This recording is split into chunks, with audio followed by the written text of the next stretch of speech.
نحمده ونصلي على رسوله الكريم اما بعد۔ پارہ نمبر 22 سورۃ السبا، آیت نمبر 10۔ اعوذ باللہ من الشیطان الرجیم، بسم اللہ الرحمن الرحیم۔ وَلَقَدْ آتَيْنَا دَاوُودَ مِنَّا فَضْلًا يَا جِبَالُ أَوِّبِي مَعَهُ وَالطَّيْرَ وَأَلَنَّا لَهُ الْحَدِيدَ صدق اللہ العظیم۔ حضرت داؤد علیہ السلام اور حضرت سلیمان علیہ السلام دونوں باپ بیٹا کا تذکرہ آج کے سبق میں ہوگا۔ حضرت داؤد علیہ السلام بنی اسرائیل میں اللہ تعالیٰ کے وہ پیارے نبی اور رسول ہیں کہ جن کو اللہ تعالیٰ نے آسمانی کتاب زبور عطا فرمائی تھی۔ 4 آسمانی کتابیں ہیں جو اللہ تعالیٰ نے انسانیت کی ہدایت کے لیے نازل فرمائیں۔ اس کے علاوہ باقی صحیفے تھے۔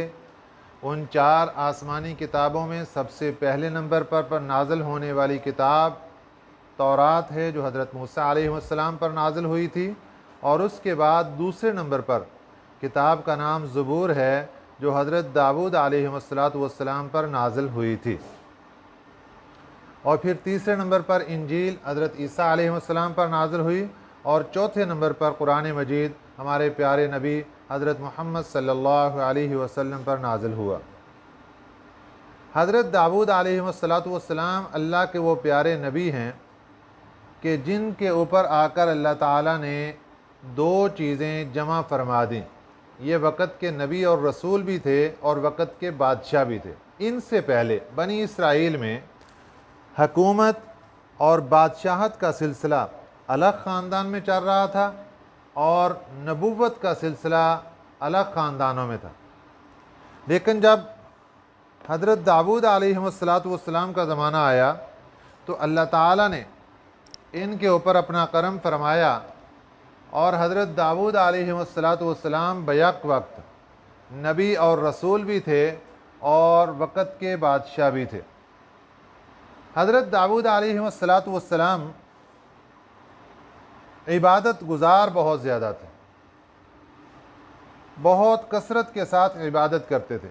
آپ نے اپنے گھر کا معمول یہ بنا رکھا تھا کہ 24 گھنٹے گھر میں عبادت ہونی چاہیے۔ کوئی نہ کوئی فرد، کوئی بیٹا ہے، کوئی بیوی ہے، بیٹی ہے، کوئی نہ کوئی عبادت میں بیٹھا ہو، 24 گھنٹے گھر میں اللہ کی عبادت جاری اور ساری ہو۔ اور دوسرا، آپ نے رات کو تقسیم کر رکھا تھا کہ رات میں کثرت کے ساتھ اکثر حصہ اللہ کی عبادت میں گزارا کرتے تھے، اور دنوں کو آپ نے تقسیم کر رکھا تھا کہ آپ کثرت کے ساتھ روزہ رکھا کرتے تھے۔ روزانہ روزہ رکھتے، اگلے دن چھوڑتے، پھر اگلے دن روزہ رکھتے۔ گویا کہ پورے سال میں 6 مہینے روزے ہوتے تھے حضرت داؤد علیہ السلام۔ جب اللہ تعالیٰ نے آپ کو بادشاہ بنا دیا، بادشاہت کے ساتھ ساتھ یہ سارا نظام بھی چل رہا ہے، آپ بھیس بدل کر رعایا کے سامنے جاتے اور ان سے پوچھتے کہ تمہارا بادشاہ کیسا ہے، تاکہ جو پتہ چل جائے اگر کوئی خامی ہو، کوئی پریشانی ہو رعایا کو، وہ بادشاہ کے بارے میں ڈائریکٹ مجھے بتا دیں تاکہ اس کو حل کر لیا جائے۔ اللہ تعالیٰ نے ایک فرشتہ انسانی شکل میں بھیج دیا۔ حضرت داؤد علیہ السلام اپنی روٹین کے مطابق لوگوں سے پوچھتے پوچھتے اس کے سامنے بھی چلے گئے۔ اس سے بھی یہی سوال کیا، بتائیے آپ کا بادشاہ کیسا ہے؟ آپ کو نہیں معلوم تھا کہ یہ فرشتہ ہے؟ انہوں نے کہا بادشاہ تو بہت اچھا ہے، بڑا عبادت گزار بھی ہے، رعایا کا خیال بھی رکھتا ہے، لیکن ایک تھوڑی سی کمزوری ہے، یہ اگر دور ہو جائے تو سونے پہ سہاگا۔ کہ وہ کیا؟ کہ بادشاہ ہمارا تنخواہ لیتا ہے بیت المال سے، حکومت کے خزانے سے تنخواہ لیتا ہے، اگر تنخواہ نہ لے تو پھر سونے پہ سہاگا ہے، پھر بہت اعلیٰ ہو جائے گا۔ آپ کے دل پر یہ بات لگی اگرچہ بادشاہ وقت کے لیے یا حکومتی عہدیدار کے لیے تنخواہ لینا جائز ہے، لیکن آپ چونکہ اللہ کے نبی تھے، آپ نے اس کو تقوی کے خلاف سمجھا کہ اعلیٰ تقوی یہی ہے کہ یہ تنخواہ بھی نہ لی جائے۔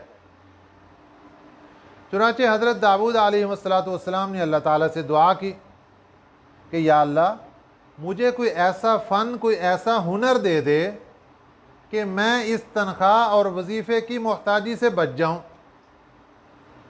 تو اللہ تعالیٰ نے آپ کو ایک بہت پیارا معجزہ عطا فرما دیا اور ایک فن عطا فرما دیا، کاریگری عطا فرما دی۔ آپ نے زریں بنانا شروع کی، جنگی لباس، لوہے کا جنگی لباس جو کڑیوں کے ساتھ تیار کیا جاتا تھا، وہ آپ نے بنانا شروع کیا۔ اللہ تعالیٰ نے آپ کے ہاتھ میں لوہے کو نرم کر دیا، کوئی مشین کی ضرورت نہیں، جہاں سے چاہتے اس کو کاٹ لیتے، جہاں چاہتے اس کو مروڑ لیتے۔ آپ کے ہاتھ میں لوہا یوں نرم ہو گیا جیسے موم نرم ہوتا ہے انسان کے ہاتھ میں۔ یوں سمجھو کہ جس طرح آج کل بچے چکنی مٹی لیتے ہیں، یا ملتانی مٹی اس کو کہتے ہیں، اس کو لے کر بچے کھیلتے ہیں، کبھی اس سے کچھ بنا دیتے ہیں، کبھی اس سے کچھ بنا دیتے ہیں۔ حضرت داؤد علیہ السلام کے ہاتھ میں لوہا جب جاتا تو وہ یوں ہی نرم ہوتا، آپ اس کو جدھر چاہتے کاٹ لیتے، جہاں سے چاہتے مروڑ لیتے، اور بہترین خوبصورت آپ زریں بنایا کرتے تھے، جنگی لباس۔ اس زمانے میں حضرت داؤد علیہ السلام کا جنگی لباس بہت شہرہ آفاق پر پہنچا ہوا تھا، بہت مشہور تھا، اور لوگ اس کو بہت پسند کرتے تھے۔ 6000 درہم میں آپ کا ایک جنگی لباس بکا کرتا تھا اس زمانے میں۔ اس میں سے بھی 4000 روپیہ آپ اللہ کے راستے میں صدقہ کر دیا کرتے تھے، اور پھر جو 2000 بچ جاتا وہ اپنے اور گھر والوں کے اخراجات کے لیے اس کو رکھتے تھے۔ یہ حضرت داؤد علیہ السلام کے معمولات ہیں۔ آپ کو اللہ تعالیٰ نے بہت نوازا۔ حضرت داؤد علیہ السلام کو اللہ تعالیٰ نے کتاب عطا فرمائی تھی، زبور، اور خوبصورت آواز عطا فرمائی تھی۔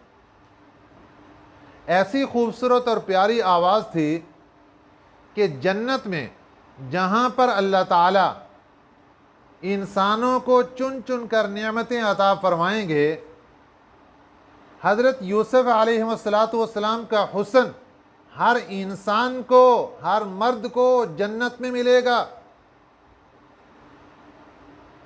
حضرت داؤد علیہ السلام کی خوبصورت آواز یہ جنت میں ہر جنتی کو دی جائے گی، لحن داودی۔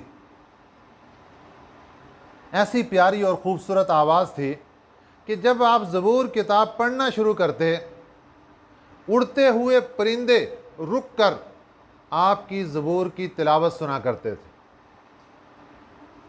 یہاں تک کہ پانی بھی رک جایا کرتے تھے، پہاڑ آپ کے ساتھ اللہ کے ذکر میں شامل ہو جایا کرتے تھے۔ یہ حضرت داؤد علیہ السلام کے معجزات ہیں۔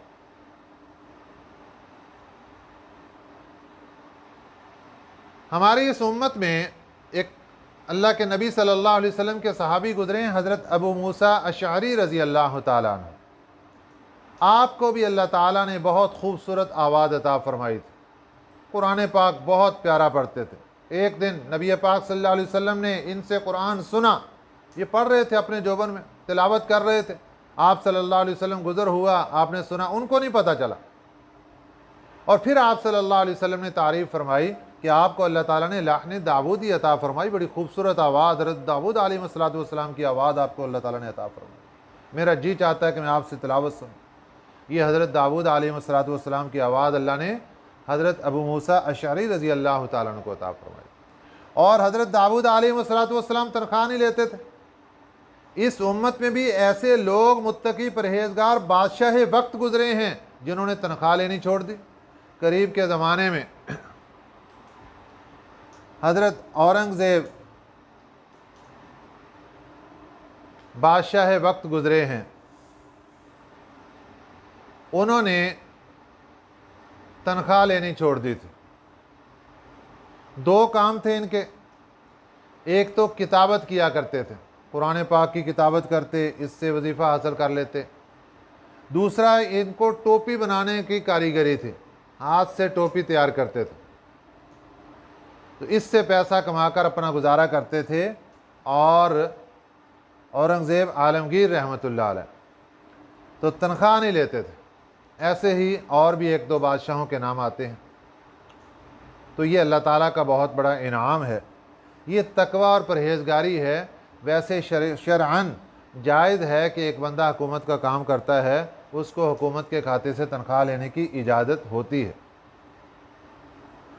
وَلَقَدْ آتَيْنَا دَاوُودَ مِنَّا فَضْلًا، البتہ تحقیق ہم نے عطا کی داؤد علیہ السلام کو، منا اپنے پاس سے، فضلاً بڑھائی، فضل اپنے پاس سے بڑا فضل دیا۔ وہ فضل اور وہ اللہ کے انعامات خاصہ وہ کیا کیا تھے؟ یا جبالو، اے پہاڑوں، اللہ نے پہاڑوں کو حکم دیا۔ جب حضرت داؤد علیہ السلام پہاڑوں میں بیٹھ کر زبور کتاب پڑھتے، اللہ نے پہاڑوں کو حکم دیا، اوی بھی تسبیح پڑھو، معہو اس کے ساتھ زبور پڑھتے ہیں تو زبور پڑھو، ساتھ ساتھ تسبیح پڑھتے ہیں تسبیح پڑھو۔ والطیر، اور اڑتے ہوئے پرندے، اللہ نے دونوں کو حکم دیا باقاعدہ کہ آپ حضرت داؤد علیہ السلام کے ساتھ مل کر تسبیح بیان کیا کرو اللہ کی۔ ایک وہ تسبیح ہے اللہ تعالیٰ کی جو ہر جاندار کرتا ہے، بے جان بھی کرتا ہے، اور اس کا ذکر اللہ نے قرآن پاک میں فرمایا، وَإِن مِّن شَيْءٍ إِلَّا يُسَبِّحُ بِحَمْدِهِ، کوئی چیز ایسی نہیں کائنات میں جو اللہ کی تسبیح بیان نہ کرتی ہو، وَلَٰكِن لَّا تَفْقَهُونَ تَسْبِيحَهُمْ، لیکن تم ان کی تسبیح کو سمجھ نہیں سکتے۔ یہ تسبیح پہاڑوں کی اور پرندوں کی یہ الگ تسبیح تھی، لیکن جو حضرت داؤد علیہ السلام کے ساتھ کرتے تھے یہ تسبیح الگ تھی، اپنی تسبیح ان کی الگ، اور حضرت داؤد علیہ السلام کے ساتھ مل کر تسبیح الگ تھی جو کہ باقی انسانوں کو بھی سمجھ آتی تھی۔ وَأَلَنَّا لَهُ الْحَدِيدَ، اور ایک اللہ کا بہت پیارا انعام یہ تھا کہ ہم نے نرم کر دیا ان کے ہاتھ میں لوہے کو نرم کر دیا۔ ان اعمل، یہ کہ بناؤ، سابغات، زریں، جنگی لباس، وقدر فی السرد، اور اندازہ رکھو جوڑ، کڑیوں کے جوڑ میں، کڑیاں اس کے رنگ جو بنا کر ان کا اندازہ رکھو اور خوبصورت کر کے بناؤ۔ وَعَمَلُوا صَالِحًا، اور اچھے اعمال کرو۔ انی بما تعملون بصیر، بے شک تم جو بھی کام کرتے ہو وہ دیکھتے ہیں، اللہ تعالیٰ اس کو دیکھنے والے ہیں۔ یہ تھے حضرت داؤد علیہ السلام۔ حضرت داؤد علیہ السلام کو اللہ تعالیٰ نے 19 بیٹے عطا فرمائے تھے۔ ان میں سب سے چھوٹے بیٹے کا نام تھا حضرت سلیمان علیہ السلام۔ آپ کی عمر مبارک 13 سال تھی جب اللہ تعالیٰ نے آپ کو حکومت اور بادشاہت عطا فرما دی۔ وَلِسُلَيْمَانَ الرِّيحَ، اور حضرت سلیمان علیہ السلام کو اللہ تعالیٰ نے ریح، ہوا عطا فرمائی، ہوا ان کے تابع کر دی۔ واقعہ کچھ یوں ہوا کہ حضرت سلیمان علیہ السلام کے لیے پاس سفر کرنے کے لیے گھوڑوں کی ایک بہت بڑی جماعت تھی۔ آپ ایک دن گھوڑوں کا معائنہ کر رہے تھے۔ گھوڑوں کا معائنہ کرتے کرتے آپ کی نماز عصر قضا ہو گئی، وقت گزر گیا اور پتہ بھی نہیں چلا۔ آپ بہت ناراض ہوئے اور آپ نے فیصلہ کر لیا کہ جن گھوڑوں کی محبت میں میں اتنا مگن ہوا کہ میری نماز قضا ہو گئی، یہ سب گھوڑے اللہ کے راستے میں قربان کر دیے جاتے ہیں۔ یہاں یہ بات یاد رکھیے کہ جیسے آج ہمارے زمانے میں گائے اور بھینس کی قربانی جائز ہے، اس کا گوشت کھانا درست ہے، اسی طرح ان کی شریعت میں گھوڑے کی قربانی درست تھی، جائز تھی، اس کا گوشت بھی کھایا جاتا تھا۔ اور یہ گھوڑے حضرت سلیمان علیہ السلام کی اپنی ملکیت میں تھے۔ آپ نے گھوڑے منگوائے اور سب کی سب سواریاں اللہ کے راستے میں قربان کر دیں۔ اللہ کی رحمت کو جوش آیا۔ اللہ نے فرمایا آپ نے ہماری محبت میں آ کر اپنی ساری محبت قربان کر دی، اپنی سواریاں قربان کر دیں، اب ہم آپ کو سواری عطا کرتے ہیں۔ اب اللہ تعالیٰ نے آپ کو سواری عطا فرمائی، ایک بہت بڑا تخت، 6 لاکھ سے اوپر اس کے اوپر کرسیاں لگا کرتی تھیں، اتنا بڑا تخت تھا، اور ہوا کو تابع کر دیا۔ ہوا اس تخت کو اٹھاتی اور اٹھا کر سفر شروع کر دیتی، اتنی تیزی کے ساتھ ہو جاتا تھا کہ اگر ایک تیز سوار مسافر سواری پر سوار ہو کر تیز رفتار کے ساتھ 1 مہینے کا سفر جتنی دیر میں کرتا ہے، آدھے دن میں صبح سے لے کر دوپہر تک اتنی دیر میں یہ جہاز آپ کا اتنا سفر کر لیا کرتا تھا۔ پھر دوپہر سے لے کر شام تک یہ 1 مہینے کا سفر یہ جہاز آپ کا کر لیا کرتا تھا۔ ہوا آپ کے تابع تھی، ہوا اس کو اڑا کر لے جایا کرتی تھی۔ وَلِسُلَيْمَانَ الرِّيحَ، اور حضرت سلیمان علیہ السلام کے آگے ہوا کو تابع کر دیا، غُدُوُّهَا، اس کی صبح کی 1 منزل، شہرٌ، 1 مہینے کے برابر ہوتی، وَرَوَاحُهَا، اور اس کی شام کی 1 منزل، شہرٌ، 1 مہینے کی مسافت کے برابر ہوتی۔ اتنی ہوا تیزی کے ساتھ چلتی کہ 1 مہینے کی مسافت صبح سے لے کر دوپہر تک، پھر 1 مہینے کی مسافت دوپہر سے لے کر شام تک۔ ایک اللہ تعالیٰ کی طرف سے یہ معجزہ حضرت سلیمان علیہ السلام کو دیا گیا۔ دوسرا معجزہ، وَأَصَلْنَا لَهُ عَيْنَ الْقِطْرِ، اور وَأَصَلْنَا، اور ہم نے بہا دیا، لہو، ان کے واسطے، عین القطر، پگھلے ہوئے تانبے کا چشمہ۔ عین کہتے ہیں چشمے کو، قطر کہتے ہیں پگھلے ہوئے تانبے کو۔ جس طرح چشمہ نکلتا ہے اور چشمے سے پانی نکلنا شروع ہو جاتا ہے، ایسے ہی اللہ تعالیٰ نے ایک چشمہ تانبے کا جاری کر دیا، اور اس سے پگھلا ہوا تانبا یوں چلنا شروع ہو گیا جس طرح پانی چلتا ہے۔ ایسے اللہ تعالیٰ نے حضرت سلیمان علیہ السلام کے لیے وافر مقدار کے اندر تانبا دے دیا۔ اب اس کو لے کر آپ چیزیں بنایا کرتے تھے، اور اس کو جس سانچے میں ڈالتے، اب اس کے اندر ڈالنے کے بعد وہ خشک ہو جاتا اور وہ چیزیں تیار ہو جایا کرتی تھی۔ وَمِنَ الْجِنِّ، تیسرا انعام، تیسرا معجزہ، اور جنات کو تابع کر دیا حضرت سلیمان علیہ السلام کے، مَن يَعْمَلُ، جو کام کرتے تھے، بین یدیہ، ان کے سامنے، بِإِذْنِ رَبِّهِ، اپنے رب کے حکم سے، وَمَن يَزِغْ مِنْهُمْ، اور جو کوئی کجی اختیار کرتا ان میں، عن امرنا، ہمارے حکم سے، نُذِقْهُ من عذاب السعیر، ہم چکھائیں گے اس کو، ہم چکھاتے آگ کا عذاب۔ جو بھی نافرمانی کرتا، بات نہ مانتا، ظاہراً دیکھنے میں حضرت سلیمان علیہ السلام کا حکم چل رہا تھا، اللہ فرماتے ہیں اوپر ہمارا حکم تھا، ہمارے حکم سے سارا کام چل رہا تھا، اور جو کوئی جن یا دیو کوئی بھی آپ کے سامنے نافرمانی کرتا، ہم اس کو آگ کے عذاب کے اندر جلا دیتے۔ یعملون لہ ما یشاء، یہ جنات کا کام کیا تھا؟ ان میں ایک کام یہ تھا، یعملون، کہ یہ بناتے تھے، لہو، ان کے واسطے، ما یشاء، جو وہ چاہتے، من محاریب، قلعے، محلات، و تماثیل، اور تصویریں، مجسمے۔ اس زمانے میں تصویر کی اجازت تھی، ہماری شریعت مطہرہ میں تصویر کی اجازت نہیں ہے۔ اور تیسرے نمبر پر وجفان، اور پیالے بناتے، جنات پیالہ تیار کرتے، کل جوابی، جیسے تالاب ہوتا ہے، جتنا بڑا جیسے تالاب اتنا بڑا ہوتا ہے، اتنے بڑے بڑے پیالے جنات تیار کرتے تھے۔ وقدور الراسیات، وقدور، اور دیگیں، راسیات، چولہوں پر جمی ہوئی، اتنی بڑی بڑی دیگیں ہوتی تھیں کہ وہ چولہوں پر ہی جمی رہتی تھی، ان کو اٹھا کے ادھر ادھر کرنا کسی آدمی کا کام ہی نہیں تھا۔ اتنی بڑی بڑی دیگیں جنات تیار کرتے، اور ان کے لیے پھر ان کے اندر کھانے تیار ہوتے تھے، اور آپ کا جتنا بڑا لشکر اور جو کچھ ہوتا تھا ان کے لیے کھانے ہمہ وقت تیار رہتے تھے۔ جیسا کہ انڈیا میں اجمیر شریف میں معلوم ہوتا ہے کہ وہاں پر بھی ایک بہت بڑی دیگ ہے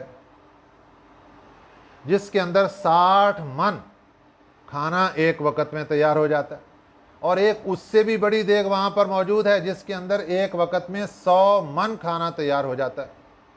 تو یہ اتنی بڑی دیگ آج بھی موجود، اور وہ حضرت سلیمان علیہ السلام کا زمانہ، اور جنات دیگ کے تیار کر کے دے رہے ہیں، وہ پتہ نہیں کتنی بڑی بڑی دیگیں ہوں گی۔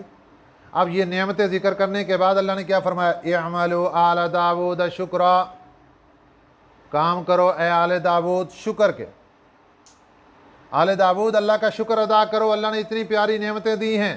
وَقَلِيلٌ مِّنْ عِبَادِيَ الشَّكُورُ، بہت کم ہے میرے بندوں میں شکر ادا کرنے والے۔ حضرت داؤد علیہ السلام کو جب یہ حکم ہوا اے آل داؤد اللہ کا شکر ادا کرو، آپ سجدے میں گر گئے اور اللہ تعالیٰ سے درخواست کی، یا اللہ جب میں شکر ادا کروں گا تو وہ بھی آپ کی توفیق سے ہی کروں گا، اور پھر آپ کا ایک انعام ہوگا کہ آپ نے توفیق دی، تو میں کس کس بات پر کیسے آپ کا شکر ادا کر دوں؟ تو اللہ تعالیٰ نے فرمایا کہ اے داؤد یہ جان لینا کہ یہ سب نعمتیں اللہ کی طرف سے ہیں، اس جاننے کا نام، اس پہچاننے کا نام ہی تو شکر ہے، اور جب سب نعمتوں کو اللہ کی فرما برداری میں خرچ کرنا، یہی تو اللہ کا شکر ہے، یہی تو اللہ چاہتے ہیں۔ اور آگے اللہ نے کیا فرمایا؟ میرے شکر گزار بندے بہت کم ہیں۔ حضرت عمر بن خطاب رضی اللہ عنہ کا زمانہ ہے، اور ایک بندہ دعا کر رہا ہے، یا اللہ مجھے کم لوگوں میں شامل کر دے، یا اللہ مجھے کم لوگوں میں شامل کر دے۔ حضرت عمر بن خطاب رضی اللہ عنہ کا گزر ہوا تو آپ نے کہا کہ بندے کیسی دعائیں مانگ رہا ہے، لوگ کہتے ہیں مجھے کثیر بندوں میں شامل کر دے، زیادہ میں، اور تو کہہ رہا ہے یا اللہ مجھے کم بندوں میں شامل کر دے، یہ کیا ماجرا ہے؟ انہوں نے قرآن پاک کی یہ آیت پڑھی، اور اس میں آ گیا وَقَلِيلٌ مِّنْ عِبَادِيَ الشَّكُورُ، کہ میرے شکر گزار بندے بہت کم ہیں۔ عرض کی ہے امیر المومنین، اللہ کے شکر گزار بندے بہت کم ہیں، اس لیے میں اللہ تعالیٰ سے دعا مانگ رہا ہوں، یا اللہ جو کم ہیں ان کے اندر مجھے بھی شامل کر لے۔ تو حضرت عمر بن خطاب رضی اللہ عنہ فرمانے لگے کہ اللہ تعالیٰ نے کیسے ذہین و فطین اس امت میں جمع فرما دیے کہ ہماری سمجھ میں بھی بات نہیں آتی جو ان کو معلوم۔ اس کے بعد اگلی آیت مبارکہ میں حضرت سلیمان علیہ السلام کی وفات کا تذکرہ، بیت المقدس، مسجد اقصی، اس کی تعمیر حضرت داؤد علیہ السلام کے زمانے میں اللہ کے حکم سے شروع ہو چکی تھی۔ جب حضرت سلیمان علیہ السلام کا زمانہ آیا تو اس کی تعمیر کو جاری رکھنے کا حکم دیا گیا۔ آپ کی عمر 13 سال تھی جب آپ بادشاہ بنے، اور بادشاہ بننے کے 4 سال بعد آپ نے تعمیر کو وہاں سے آگے شروع کر دیا۔ اب اس تعمیر کے اندر اللہ تعالیٰ نے مستری اور مزدور کے طور پر آپ کو جنات مسخر کر کے دے دیے، جنات تابع کر دیے۔ اب جنات خوبصورت سے خوبصورت پتھر پہاڑوں سے کاٹ کر لاتے، پھر ان کو تراشتے اور خوبصورت کر کے بہترین مسجد تیار کر رہے تھے۔ اب مسجد تیار، ایک روایت یہ کہ ہو چکی تھی، اس کی تزئین و خوبصورتی اس کی یہ چل رہی تھی، اور آخری مراحل میں تھی کہ حضرت سلیمان علیہ السلام کا آخری وقت آ گیا۔ اللہ نے بتا دیا کہ آپ کا اب وقت پورا ہو گیا۔ اور ایک روایت یہ ہے کہ کچھ تعمیر باقی تھی، جب اللہ تعالیٰ نے بتا دیا کہ آپ کا آخری وقت آ گیا تو حضرت سلیمان علیہ السلام نے عرض کیا کہ یا اللہ بیت المقدس کیا بنے گا؟ اللہ نے فرمایا یہ ہماری ذمہ داری ہے۔ تو حضرت سلیمان علیہ السلام نے اللہ سے درخواست کی کہ یا اللہ ایسا کوئی ترتیب بن جائے، کوئی مسئلہ جس سے یہ جو تعمیر ہے یہ مکمل ہو جائے اور یہ صدقہ جاریہ میرے کھاتے میں لکھا جائے۔ تو حضرت سلیمان علیہ السلام عبادت کی تیاری کر کے شیشے کا بنا ہوا ایک کمرہ تھا، اس میں داخل ہوئے۔ آپ بیٹھ کر عبادت کر رہے تھے، بعض مفسرین فرماتے ہیں کھڑے ہو کر عبادت کر رہے تھے، اور لاٹھی کا سہارا لیا تھا۔ اسی حالت میں فرشتے نے آپ کی روح قبض کر لی، کسی کو کوئی پتہ نہیں۔ جنات دیکھ رہے ہیں کہ آپ عبادت میں ہیں، وہ کام دھڑا دھڑ کر ہی جا رہے ہیں۔ 1 سال گزر گیا اور ادھر بیت المقدس کی تعمیر مکمل ہوئی اور ادھر دیمک آپ کی عصا جو لکڑی تھی جس کے سہارے کھڑے تھے اس کو کھاتے کھاتے اینڈ تک پہنچ گئی اور وہ لکڑی گری اور آپ کے جسم مبارک بھی نیچے آ گیا۔ پھر جنات کو معلوم ہوا کہ ان کی تو وفات ہو گئی۔ انہوں نے کہا کاش کہ ہم غیب کی باتیں جانتے ہوتے اور اتنی مشقت میں نہ پڑتے، اور اسی وقت سب کے سب بھاگ گئے۔ تو چنانچہ جو اللہ تعالیٰ کا مقصد تھا مسجد کی تعمیر مکمل کرنا، وہ مکمل ہو چکی تھی۔ فلما قضینا علیہ الموت، جب ہم نے فیصلہ کر لیا ان پر موت کا، ما دلہم، نہیں ہم جتلایا ان کو، علی موتہ، ان کی موت پر، الا دابۃ الارض، مگر زمین کے کیڑے کو کسی کو نہیں پتہ چلا مگر زمین کا ایک کیڑا، اس کو یعنی دیمک، تأکلو، وہ کھاتا تھا، من سعتہ، ان کے عصا کو، فلما خر، پھر جب وہ گر پڑے، تبینت الجن، معلوم ہو گیا جنات کو، اللہ کانوا یعلمون الغیبہ، یہ کہ اگر وہ جانتے ہوتے غیب کو، ما لبثوا فی العذاب المہین، تو نہ وہ رہتے تکلیف کے عذاب میں، ذلت کے عذاب میں اتنی دیر وہ لگے نہ رہتے، وہ کب کے آزاد ہو کر بھاگ جاتے۔ اس سے معلوم ہوا کہ جنات کے پاس بھی غیب نہیں ہے، غیب صرف اور صرف اللہ کی ذات کے پاس ہے، اللہ کے علاوہ اور کسی کے پاس نہیں ہے۔ اللہ تعالی ہمیں صحیح سمجھ نصیب فرمائے، آمین۔ وما علینا الا البلاغ المبین۔